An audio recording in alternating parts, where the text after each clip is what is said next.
안녕하세요. 축구 전문 기자 한준입니다. 네, 김진선입니다. 손흥민 선수 2023-2024 시즌에 토트넘의 캡틴으로 정말 엄청난 활약을 펼치고 있는데요. 흥미롭게도 저희는 당연히 이제 한국 매체니까 이 손흥민 선수에 대한 모든 얘기들을 얘기하고 손흥민 선수에 대한 저평가나 아쉬움들이나 이런 것들을 많이 홍보하고자 하는데 스페인의 전국 4대 스포츠 신문이 있습니다.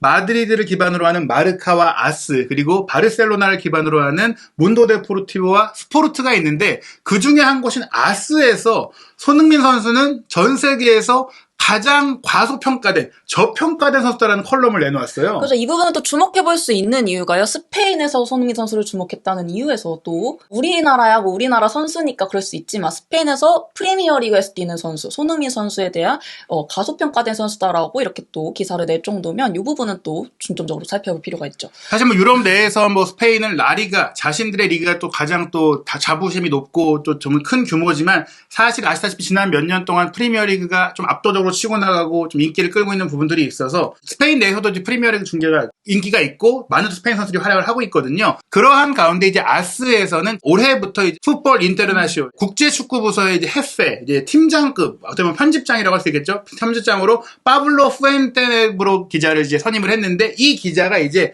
의욕을 가진 것 같아요. 스페인의 해외 축구 담당 이제 팀장으로서 컬럼을 쓴 거다 이렇게 보시면 될 것 같아요. 다만 이제 이분은 2006년부터 아스에서 활동을 했으니까 정말 오랫동안 이제 스페인에서는 해외 축구를 취재한 분이고 스페인 내에서도 저명한 공신력이 있는 기자라고 할 수 있는데 이 기자가 손흥민 선수를 갑자기 스페인에 이제 언급하고 알리고자 하는 기사를 쓴 겁니다. 엔지 포스테코글루 감독의 토트넘은 지난 시즌과 완전히 다른 모습을 보이고 있습니다. 프리미어리그에서 6승 2무를 거두면서 리그 우승 경쟁에서 맨체스터 시티의 진정한 대안이 되고 있는데요. 이러한 좋은 순간을 검증하는 과정에 있어서 박차라는 이름을 갖고 있는 토트넘이 멋진 시작을 하고 있습니다. 그리고 그 중심에서 손흥민 선수가 케인이 떠난 이후 다시 토트넘의 훌륭한 레퍼런스가 되고 있습니다.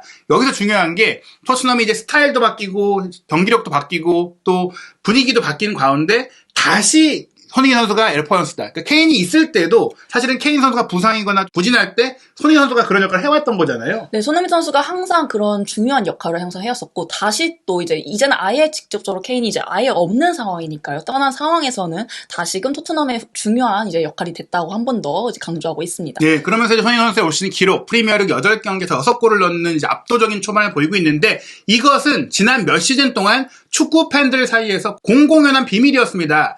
이 얘기는 이렇게 잘하는 게 새로운 일은 아니다. 다만 이제 많이 알려지지 않았을 뿐이다. 그죠. 손흥민 선수의 활약이야 몇 시즌 동안 꾸준했기 때문에 사실 이거는 모두가 알고 있는 사실이라고 할 수 있죠. 하지만 이제 홍보가 안 된다거나 다른 선수들의 이슈에 집중하다 보니까 잘하고 있습니다. 항상 잘하고 있는데 주목을 못 받아서 아는 사람만 좀 아는 느낌이었다. 그렇기 때문에 손흥민 선수는 세계에서 가장 과소평가된 선수입니다. 손흥민 선수는 다른 스타들처럼 세계적으로 인정받은 적이 없습니다. 다른 선수들은 손흥민 선수보다 훨씬 못한 성적을 내고도 칭찬과 찬사 그리고 상을 받은 반면 토트넘 선수인 손흥민 선수는 항상 뒷전으로 밀려났습니다. 손흥민 선수는 프리미어리그에서도 결코 최고로 평가받아 본 적이 없습니다. 이게 좀 중요한 것 같아요. 그죠. 손흥민 선수가 이제 다른 선수들에 비해 저평가 받는다는 부분을 이렇게까지 강조를 하면서 또 나열을 해놓은 상황입니다. 그러니까 사실은 개인상도 많이 못 받았고 어떻게 보면 헤드라인을 장식한다거나 저희가 헤드라인 장식할 때 소개해드려도 이게 손흥민 선수가 토트넘에서 정말 잘한다지 프리미어리그 최고의 선수다 이렇게까지 막 뭔가 붐이 조성되고 이런 적이 없었어요. 프리미어리그 득점왕을 차지할 때 이제 조금 그런 부분들이 달라졌지만 그럼에도 불구하고 예를 들어 살라라든지 아니면 지금의 혼란이라든지 이전의 아자르라든지 이런 선수만큼 뭔가 아이콘으로서의 느낌보다는 아시아 선수인데 잘하네 이런 정도였는데 사실은 그게 아니라 진짜로 프리미어리그 최고의 선수인데 그만한 합당한 평가를 못 받고 있다는 게 이제 스페인 기자의 생각이에요. 그러면서 이제 손흥민 선수가 2015년에 레버쿠젠에서 3천만 유로로 토트넘에 온 이후 매년 경기력이 상승세다. 계속 잘하고 있다. 그럼에도 불구하고 팀 동료, 아마 케인이겠죠. 네. 팀 동료나 혹은 다른 팀의 라이벌, 본인의 위치에 있는 비슷한 선수들, 과거에 리버풀의 마네도 있고, 이런 선수들, 살라도 있고, 이런 선수들보다 뒤처지는 평가를 받았습니다. 하지만 토트넘에서 손흥민이 남긴 기록은 세계 최고라고 해도 과언이 아닙니다. 이게 중요한 것 같아요. 이런 평가들이 조금 주관적인데 기록은 객관적이잖아요. 그죠. 손흥민 선수가 380경기에서 151골, 약 80개 어시스트를 기록하는데 그야말로 이건 대단한 기록이 맞거든요. 예. 정말 놀라운 수치입니다. 이 기자도 말하고 있는 부분이고요. 손흥민을 올 시즌 최고의 선수로 선정하는 것은 항상 어려운 일이지만 그럴 필요는 없습니다. 예. 꼭 이제 뭐 시즌 최고의 선수다, 1등이다 이렇게까지 말할 필요는 없어요. 하지만 이 리그에서 최고의 선수다라고는 평가할 수 있는 거고요. 또 이제 아시다시피 2021-2022 시즌에는 프리미어리그 득점왕을 차지했는데 그때도 이제 하필이면 살라랑 수치가 같아가지고 맞아요. 사실 살라가 또 여러 번 타산하게 됐고 그리고 솔직히 살라는 뭐 잘해요. 잘하는 선수가 맞아요.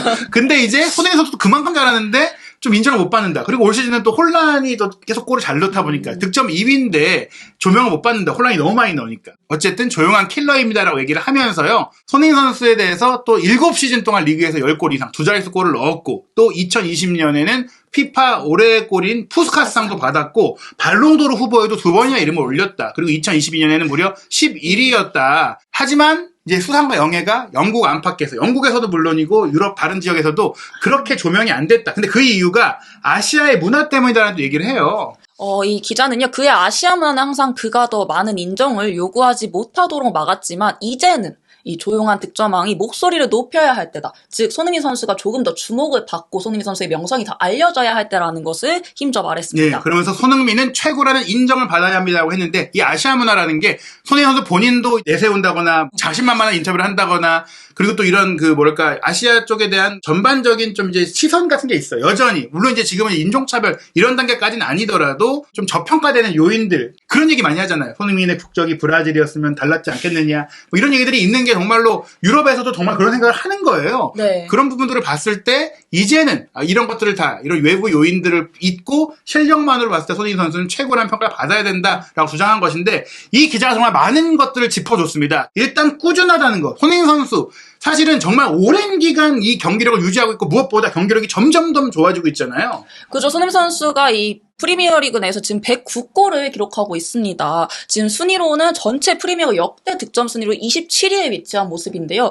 사실 이 기세라고 하면 10위 안에도 충분히 가능성이 있지 않나 생각이 드는 상황이고요. 예, 지금 역대 득점 11위인 레스 퍼디난드가 149골을 기록하고 있는데 40골 차이거든요. 그런데 손흥민 선수가 올 시즌의 기세라면 사실 20골 이상을 넣을 가능성이 굉장히 크고 그리고 올 시즌만 있는 게 아니라 남은 계약 기간 그리고 장기 재계약의 얘기도 있기 때문에 좀 더 이제 프리미어리그에서 뛴다면 이 기록상으로는 프리미어리그 역대 탑 10이다. 그러면은 프리미어리그 득점 역대 탑 10이면은 이건 최고의 선수냐 아니냐, 월클이냐 아니냐 논쟁할 여지가 없어요. 없습니다. 그냥 축구 역사에 이름이 영원히 남을 선수가 되는 거고요. 그리고 또 하나 중요한 게 이런 기록들이 또 어떤 경기에 넣느냐가 중요하잖아요. 그죠. 손흥민 선수가 쉬운 경기, 그냥 약팀과의 경기에서만 골을 많이 넣은 선수라면 조금 그런 부분이 좀 문제가 될 수도 있겠지만 사실 손흥민 선수는 팀이 제일 중요할 때 강팀과의 경기, 최근에도 아스날과의 경기, 또 리버풀과의 경기, 이런 강팀과의 경기에서 해결사 역할을 해줬습니다. 예, 이 골도 말씀드린 대로 뭐 추가골이라든지 만회골 이런 게 아니라 팀을 승리로 이끌고 결과를 바꾸는 골들을 넣어왔고 이 두 팀뿐 아니라 많은 분들이 기억하시는 챔스 준우승 때 맨시티를 탈락시킨 골이라든지 뭐 맨유, 첼시, 라이벌전 거의 사실은 뭐 손흥민 선수는 만나는 모든 팀을 다 상대로 골을 넣으니까 가리지 않는다. 어떤 뭘 타지 않는 선수, 꾸준한 선수다라는 게 또 한 번 나오는 거고요. 근데 또 중요한 게 축구 선수는 이제 프로 선수고 팬들에게 뭔가 좋은 걸 보여줘야 되니까 골을 넣는다고 하더라도 옛날에 뭐 예를 들어서 독일의 게르트 뷸러나 이탈리아 인자기처럼 그냥 받아먹고 주워먹고 결정력 이런 것도 쉬운 건 아니지만 그런 골만 넣는 선수가 아니잖아요. 사실 팬들이 원하는 건 골이 멋있게 들어가는 거잖아요. 근데 그 부분에 있어서 손흥민의 쇼맨십도 정말 대단하죠. 이 푸스카스상을 받는다는 거는 사실 쉬운 일이 아니잖아요. 예. 근데 이 골을 수상할 만큼 손흥민의 이런 멋있는 골이 나온다는 거, 이런 쇼맨 능력도 굉장히 높이 평가할 이유가 되는 거죠. 예, 거의 70m가 넘는 거리를 단독 돌파했던 것은 속도와 기술과 자신감과 그리고 마지막에 체력까지, 그 마지막 순간에 결정력까지 갖고 있는 건데 또 이런 장거리 드리블뿐 아니라 정말 멋진 가마차기 슈팅, 그죠. 중거리 슈팅, 그리고 이게 번리점뿐 아니라 뭐 첼시를 상대로도 엄청났던 드리블 돌파 골이 있었고 그러다 보니까 손흥민 선수가 올해의 골, 이달의 골 이런 멋진 골을 뽑는데도 자주 후보에 올라요. 그런 것 자체가 이제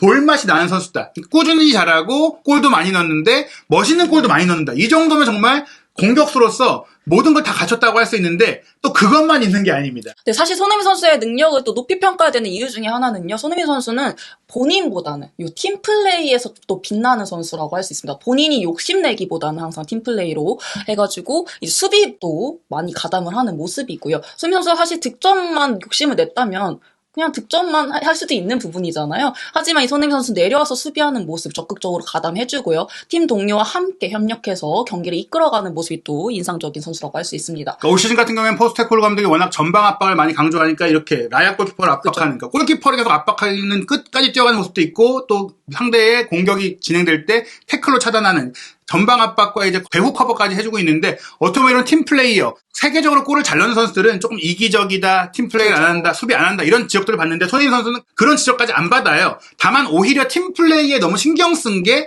본인이 화려하게 돋보이지 못한 이유일 수 있습니다. 과거에 뭐 콘테 감독 시절에는 윙백처럼 수비하기도 했고 메짤라라는 역할을 할 정도로 내려왔었는데, 그러니까 막 골을 넣어야 할 때 체력도 떨어지고 골을 넣는 위치에 못 가고, 그래서 손흥민 선수의 득점력이 오히려 기복이 있는 거 아니냐는 얘기를 들었던, 손해를 본 게 오히려 팀 플레이어라서인데, 동료들이나 감독들이나 축구인들은 개인적인 능력이 뛰어난데도 이타적인 플레이를 하는 선수가 있다는 것도 높은 평가를 받는 이유고, 지금 와서는 더 손흥민 선수가 빛나게 하는 요인이라고 볼 수 있겠고요. 그렇죠. 그리고 올 시즌 또 하나 각광받고 있는 것이 캡틴으로서의 리더십이잖아요.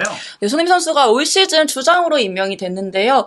이 부분 또 많은 부분에 주목받고 있습니다. 이 손흥민 선수의 리더십은 예전부터 또 많이 이제 빛났던 부분인데, 이게 확실히 또 인증받은 부분이죠. 또 올 시즌 시작부터 이 어린 선수들을 잘 이끌어주면서 적응을 잘 또 도와주고 있고요. 이 선수들이 또 잘 적응하면서 경기력까지 함께 올라오는 모습이 보이고 있습니다. 예, 사실 지금 사진에 보시는 벨리스라든지 우도기, 뭐 포로, 거기다 메디슨까지 새로운 선수, 어린 선수, 그리고 여기에 팀에 기존에 있던 선수까지 다 융화시키는 중심, 구심점 역할을 손흥민 선수가 해주고 있는데, 이게 무게감으로 선수들을 또 다루는 게 아니라 밝고 긍정적인 분위기를 보이면서도 경기에 대한 승부욕을 같이 가지고 있으니까 정말 리더 중에 리더다. 그죠. 선수들이 매번 이제 인터뷰에서 손흥민 선수를 언급할 정도죠. 예, 사실 이전에는 케인도 있고 요리스도 있고 다이어도 있으니까 손흥민 선수가 이런 리더십을 갖고 있지만 또 나서서 하긴 어려웠었는데, 그죠. 완장을 채워줬기 때문에 이제는 그 어떤 눈치 안 보고 이제 확실하게 자기 본인의 방식으로 더 이끌 수 있게 된 거죠. 예, 말씀드린 걸 종합해도 골도 잘 넣고 화려하게 넣고 많이 넣는데 리더십까지 있고 팀 수비까지 해준다. 거의 뭐 모든 걸 다 가지고 있는데, 여기에 또 하나 경기 외적으로 찬사받는 부분이 있잖아요. 네, 손흥민 선수면 뭐 말할 것도 없이 인성이 너무 좋기로 유명하잖아요. 사실 유명한 스타 플레이어 선수들 중에서는 겸손함이 좀 떨어지거나 또 인성적인 부분에서 문제를 삼는 선수들이 있습니다. 다만 손흥민 선수는 한결같이 이 인성이 좋다는 선수를 평가받고 있는데요. 최근에 또 이슈가 된 부분이 있죠. 예, 영국의 ITV가 TNT 스포츠로 올해부터 이름을 바꿔서 중계를 하고 있는데, 저희가 영상으로도 따로 소개드렸지만 이제 퍼디난드 크라우치와 경기 후에 인터뷰를 하고 이제 나갈 때 마이크를 두 손으로 조용히 공손히 내려놨어요. 이게 뭐 장비를 잘 다루는 것도 있지만 크게 떨어뜨리면 뭐 인이어에서 시끄러울 수도 있고, 보기에도 그렇고 이렇게까지 안 내려놔요. 물론 이게 던지는 건 아니겠지만 두 손으로 예, 두 손으로 이렇게 내려놓는 모습을 보고 퍼디난드가 와더 가이라고 놀라했었는데, 이게 또 우리 팬들만, 우리가 한국 사람이라서 과장해서 보도하는 게 아니냐라고 생각하실 수 있는데, 조회수를 보세요. 계속 올라가고 있는데 1300만, 이거는 엄청나게 높은 조회수고요. 또 토트넘의 팬매체에서도 와이들리 프레이즈드라고 손흥민 선수의 이런 제스처가 전 세계적으로 넓게 폭넓게 화제가 되고 있고 찬사를 받고 있다. 즉 손흥민 선수는 지금 노 헤이터스라고 제가 명명을 했는데, 싫어하는 선수가 없어요. 이 댓글에는 뭐 리버풀 팬, 아스날 팬, 라이벌인 토트넘을 싫어하는 팬들도 손흥민 선수는 좋아한다. 그죠. 응원을 할 수밖에 없는 네. 모습이죠. 이런 면을 갖고 있는 선수가 전 세계에 거의 없습니다. 그죠. 다만 이제 계속 논란이 따르는 건 우승컵이 없어요. 그게 제일 아쉬운 예. 부분이고, 이 부분이 손흥민 선수의 발목을 붙잡고 있는 상황이죠. 예, 월클 논란이 나오는 게 이제 메이저 대회 우승이 없어서, 사실 케인도 그래서 팀을 떠난 거고, 그죠. 또 많은 한국 팬들도 우승할 수 있는 팀에 갔으면 좋겠는데 하는데, 올해 토트넘의 캡틴이자 한국 대표팀의 캡틴으로 우승을 할 수 있는 적기가 아니냐, 이런 또 기대감들이 있죠. 네, 지금 또 토트넘이 포스테코글루 감독 지휘하에 또 굉장히 또 좋은 모습 보이고 있고, 이번 시즌 8경기밖에 치르지 않았지만 1위를 달리고 있는 모습이고요. 또 이번에 아시안컵이 또 예정이 되어 있잖아요. 이 부분에서 손흥민 선수가 주장으로서 우승컵을 또 든다면 또 이 손흥민 선수의 마지막 퍼즐 조각이 채워질 수 있겠죠. 어떻게 보면 지금까지 많이 기다려왔던 게, 주장이 이제 우승 세레모니 할 때 가운데서 우승컵을 들잖아요. 이번에 그럴 기회가 왔다. 토트넘에서까지 주장 완장을 찾기 때문에, 물론 쉽지는 않겠지만, 그죠. 다만 뭐 축구는 해봐야 되는 거고, 오히려 토트넘은 이제 유럽 경전이 없으니까 카라바오컵 떨어졌기 때문에 리그만 이제 집중하면 되기 때문에 가능할 수 있는데, 일단은 토트넘의 A매치 이후 향후 일정 중에 가장 중요한 건 역시 맨시티와의 경기인데요. 특히 이제 11월 첫 번째 일정인 첼시와의 런던 더비, 12월 첫 일정인 맨시티와의 이제 빅매치, 여기서까지 무패가 이어지고 승리가 이어진다면 전 토트넘의 프리미어리그 우승 가능성은 좀 커진다고 볼 수 있겠고, 또 한국 대표팀의 이제 아시안컵의 준비 상황, 10월에 튀니지 베트남 우즈베키스탄과 이제 경기를 하는데 그 뒤부터는 실전이거든요. 그죠. 다음 달에 바로 또 월드컵 예선 2경기가 지금 예정되어 있습니다. 아마 싱가포르와 첫 경기를 치르게 될 것 같고요. 2라운드는 중국과 치르게 될 예정입니다. 예, 그리고 이제 내년 1월 달에 아시안컵 본선 경기는 시간까지 다 확정이 됐어요. 2024년 1월 15일 저녁 8시 30분에 바레인과 조별리그 첫 경기인데 아시다시피 이제 아시안컵은 아시아 대륙 대회니까 사전에 최소 2주 전에 소집이 가능해요. 그래서 이 경기 전에 뭐 서아시아 팀과 평가전도 예정되어 있고 이 손흥민 선수가 아마 이제 12월 말이나 12월 초 아마 12월 말에 마지막 경기를 치르고 합류할 것 같은데 그 일정이 또 확정이 되면은 또 저희가 손흥민 선수의 올 시즌 뭐 우승 도전 대표팀에서의 우승 도전 상황도 하나하나 놓치지 않고 빠르게 전해드리도록 하겠습니다. 네, 손흥민 선수의 마지막 퍼즐이 과연 또 채워질 수 있을지 한준TV와 함께 확인해 주시기 바라고요. 손흥민 선수의 우승 도전 구독, 좋아요, 알림 설정을 통해 최신 영상 놓치지 않으시기 바랍니다.